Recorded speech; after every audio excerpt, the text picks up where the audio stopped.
अगर आपका कुरान मजीद की तफसीर का कुछ भी ज़ौक़ है तो मैं आपको कुरान मजीद की पहली सूरत, उसकी पहली आयत अल्हम्दुलिल्लाहि रब्बिल आलमीन, इसके बारे में मैं कुछ आपको तफसीरी नुकात बताता हूं। और यकीनन ये जो नुकात हैं ये हर इंसान के ऊपर जो है इसका इल्का नहीं होता, और हर इंसान की समझ में नहीं आ सकते, हर इंसान की आंखों पे खुल नहीं सकते, और हर इंसान का दिल जो है उसके अंदर ये उतर नहीं सकते। ये तो अल्लाह ताला अपने खास खास बंदों पर वदीयत करता है, उन पे इल्का करता है, और वो फिर हम जैसे तालिब इल्मों के लिए लिख जाते हैं, और हम जब उसको पढ़ रहे होते हैं तो हमें सही पता चलता है कि कुरान असल में बात क्या कर रहा है, कुरान हमसे कहना क्या चाहता है, कुरान का असल पैगाम है क्या। अब देखिए अल्हम्दुलिल्लाहि रब्बिल आलमीन, इसकी सरफी नहवी तरकीब को एक तरफ रखें कि कौन सा अलिफ लाम है, अहद ज़हनी है, अहद खारजी है, ये हमने बहुत कर ली। अब आइए जरा इस तरफ कि अल्हम्दु, जब हम कहते हैं ना अल्हम्दु यानी तमाम तारीफें, अब तारीफ के लिए अरबी में भी और हमारे उर्दू में भी मेरा ख्याल है कि मुख्तलिफ अल्फाज इस्तेमाल होते हैं, जिनमें तीन लफ्ज जो हैं वो बड़े आम हैं। एक होता है हम्द, एक होता है शुक्र, एक होता है मदा, जिसे मदा ज़म कहते हैं हम लोग।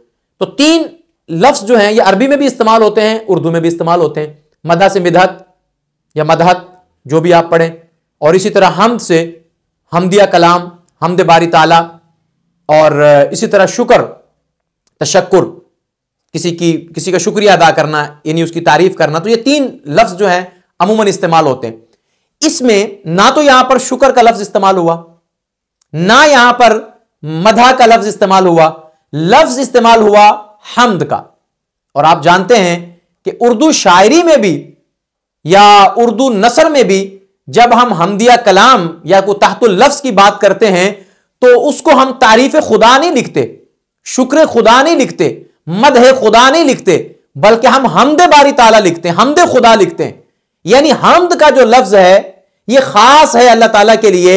यहां अल्लाह ने कुरान मजीद के पहले लफ्ज के तौर पर इसे इस्तेमाल करके बताया कि वो तमाम तारीफें अल्लाह के लिए हैं जो किसी की नहीं की जा सकती, जो किसी इंसान की नहीं हो सकती, किसी मखलूक की नहीं हो सकती, वो तारीफें अल्लाह के लिए। उस तारीफ की बात नहीं की जा रही जो आप किसी की भी कर देते हैं। बहुत बड़ा नुक्ता है कि हमद हमेशा के लिए अल्लाह के साथ खास हो गई, किसी और की तारीफ को हमद नहीं कहेंगे आप, हालांकि हमद का माना तारीफ है, किसी और की नहीं आप करते। और उसके बाद इसके अंदर जब हमने ये कहा ना कि तमाम तारीफें अल्लाह के लिए हैं, तो भाई क्यों है अल्लाह के लिए सारी तारीफें? उसकी कोई वजह बयान होनी चाहिए। इसलिए कि वो राज़िक है? नहीं। इसलिए कि वो मालिक है?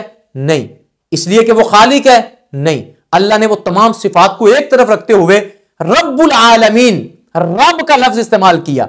अब रब के अंदर याद रखना, रब के अंदर खालिक भी है, मालिक भी है, राज़िक भी है, और तमाम सिफात अल्लाह ताला की जो है वो सब की सब रब के लफ्ज के अंदर मौजूद है। और अल्लाह ने फिर कहा कि रब्बुल आलमीन, वो तमाम जहानों का रब है। अब जो भी तारीफ दुनिया में किसी की होगी, जानदार की होगी, बेजान की होगी, इंसान की होगी, मर्द की होगी, औरत की होगी, छोटे की होगी, बड़े की होगी, जिस चीज की भी तारीफ होगी वो तारीफ करते हुए ये जहन में रहेगा कि ये तारीफ इसकी नहीं है, ये तारीफ उसकी है जो रब्बुल आलमीन है। चूंकि वो रब्बुल आलमीन है, सारे आलम का पालने वाला, बनाने वाला, तख्लीक करने वाला, तो जिस चीज की मैं तारीफ कर रहा हूं इसको भी तो अल्लाह ताला ने ही तख्लीक किया है। जिस चीज की मैं तारीफों के पुल बांध रहा हूं असल में तो इसको बनाने वाला मेरा अल्लाह है। तो रब्बुल आलमीन ये बताता है कि दुनिया में जो भी तारीफ है ना जी, वो सिर्फ और सिर्फ अल्लाह की है। जो हम लोगों की तारीफ करते हैं वो वक्ती है, वो आरजी तारीफ है, वो ज़हरी तारीफ है। हकीकत में वो तारीफ अल्लाह की होती है, क्योंकि असल मबदा जो है वो अल्लाह की जात है, असल जो उसका बनाने वाला है वो अल्लाह की जात है। तो बहरहाल अल्हम्दुलिल्लाहि रब्बिल आलमीन, इस एक आयत में मैंने पहले कहा कि सरफी नहवी तो अलग रखे ना, अभी आप उसमें तो और बहुत सारे मबाहिस खुलेंगे, लेकिन अगर आप तफसीर के ज़ाहरी अल्फाज को देखते हुए भी माना करें तो ये एक आयत करीमा जो है ये आपके होश उड़ा के रख देगी कि अल्लाह ने जिन अल्फाज का इसके अंदर इस्तेमाल किया है, आप जब भी गौर करेंगे हैरान हो जाएंगे कि कुरान की ये पहली सूरत है, पहली आयत है जिसमें अल्लाह ने मजमून बहुत बड़ा बांधा है।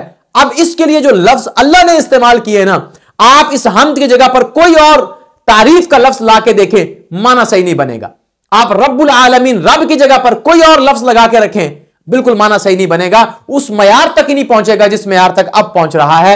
यह तो एक अल्हम्दुलिल्लाहि रब्बिल आलमीन है, बल्कि अगर आप इसकी तफसीर उठाएं, मतलब मुख्तलिफ तफसीर को उठाएं, उसमें इसको पढ़ें तो आप हैरान हो जाएंगे कि इस कदर ज्यादा वसअत है इस एक आयत की तफसीर में कि अक्ले इंसानी बस चुप साध के यही कहती है कि तू दिल में तो आता है समझ में नहीं आता, मैं जान गया हूं कि तेरी पहचान यही है।